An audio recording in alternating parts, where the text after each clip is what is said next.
Hundreds of millions, if not billions of people have grown up with YouTube as a cornerstone of their lives. To so many, in the millennial and especially Gen Z age groups, it has been YouTubers and YouTube channels, not actors or television shows, that defined much of what we watched as a child and early teenager. I have discussed some of these channels before, and how their careers have either petered off naturally or ended in spectacular controversy. What is extremely rare to see, however, is for one of these childhood channels to break up or change radically, only to years down the line pick up the pieces and begin anew. Personally, I can't even think of an example. It's just something that doesn't happen.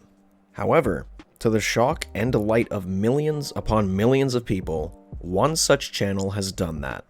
I've mentioned them before as one of the YouTube greats alongside the likes of Nigahiga. The one, the only, or I guess two only, Smosh, one of the most beloved, successful, hilarious, unique, and nostalgia-inducing channels in the history of YouTube.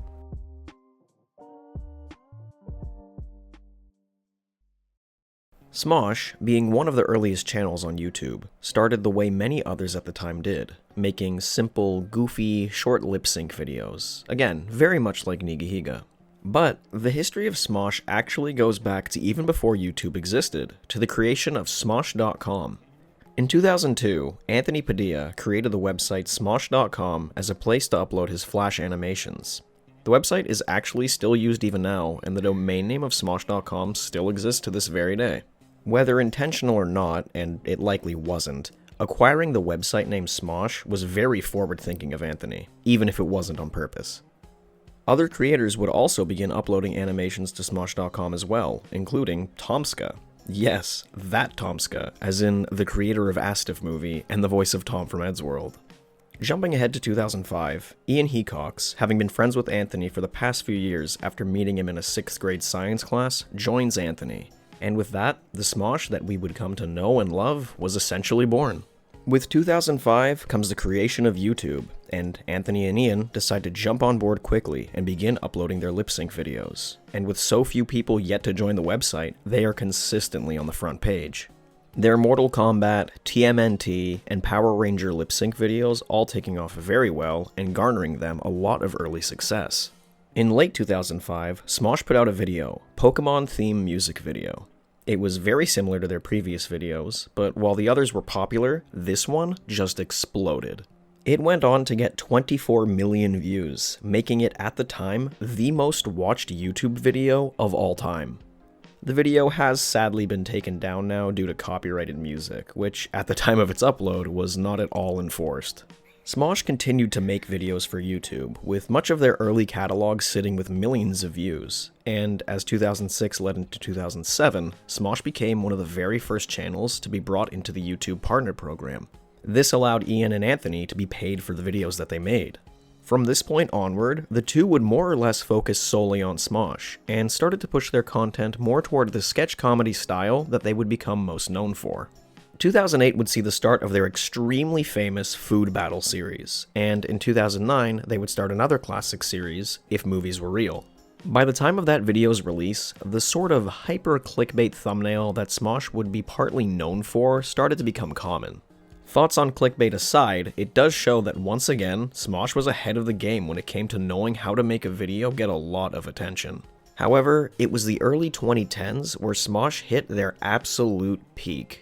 While their early videos were definitely funny and set the groundwork for what Smosh would become, and in fact it's a video from 2008 that is actually their most popular, it's typically the videos from 2010 through 2013 that people remember the most fondly. Things like the Assassin's Creed 3 music video, Legend of Zelda rap, which I still sing to myself way too often, Real Life Death Note, Real Voodoo Doll, Magic Keyboard, Pokemon in Real Life, Paranormal Easy Bake Oven, and literally dozens more. It was around this time in 2011 specifically that Smosh was acquired by the company Alloy Digital, later known as Defy Media. The company initially helped Smosh with advertising and other such business side things during their early days, but eventually offered to buy the channel outright. This would provide them, hypothetically, with more support, financing, creative freedom, and in some sense make the channel and their jobs feel more official. However, this purchase was not what you would expect. With a channel the size of Smosh, you would assume both Anthony and Ian would be paid quite handsomely for signing away their creation, but that did not happen.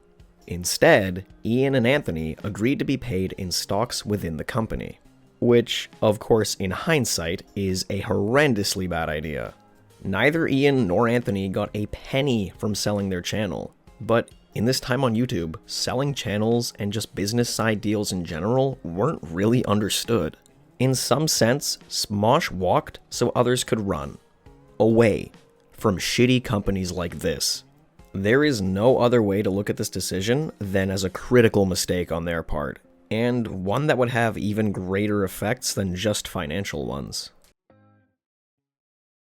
As YouTube continued to shift and grow, policies started to change, and what could and couldn't be said on the platform was changing as well. This is something I have talked about many times before. While others could bend to the rules and see what would and wouldn't work, Smosh was no longer Ian and Anthony's to do with as they pleased. They had become employees to their own creation, meaning scheduling, ideas, and most other things were no longer really up to them. There is a lot that can be said about Defy Media. Too much, in fact, and it's best left to be heard from Ian and Anthony themselves. Anthony goes very in-depth with it on an episode of Off the Pill, the defunct podcast by Nigihiga. I would definitely recommend watching that, as he says more than I could ever say here. While working under Defy, the strain put on Ian and Anthony was simply too great. It started negatively impacting both of their lives pretty heavily, but Anthony especially. He has stated that as time went on, his passion and drive to make the videos was fading, and by the mid-2010s, he essentially couldn't be bothered anymore. Before discussing the infamous departure of Anthony from Smosh, it should be mentioned that Defy did give Smosh a lot of opportunities they may otherwise not have had. While with Defy, they made apps, new websites, channels, the Smosh movie, they got a larger crew, new cast, and much, much more. But it just wasn't what Anthony specifically felt the soul of Smosh was supposed to be, that being Anthony and Ian, and some friends helping out, making simple, funny sketch comedy videos. So, as Defy got harder and harder to work for, in 2017, Anthony decided to walk away.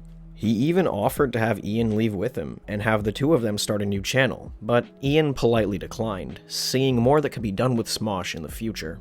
And with that, the Smosh we knew, Anthony and Ian, was no more. Now, it was just Ian, the new team and cast, and Defy Media. Quick interruption to say, I almost made a video covering Smosh and their downfall last month, but procrastinated, and thank God I did. It would have been outdated instantly. Anyway, if you're enjoying the video, don't forget to subscribe. I'm getting really close to 10,000 subs, and that would just be pretty cool. Okay, back to the video. Shortly after leaving, Anthony would create his own channel called simply Anthony Padilla.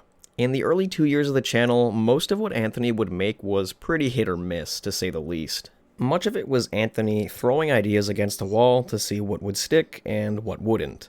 This understandably was a difficult time for Anthony, as his brand was so tied to Smosh that trying to sever from it was not remotely an easy task.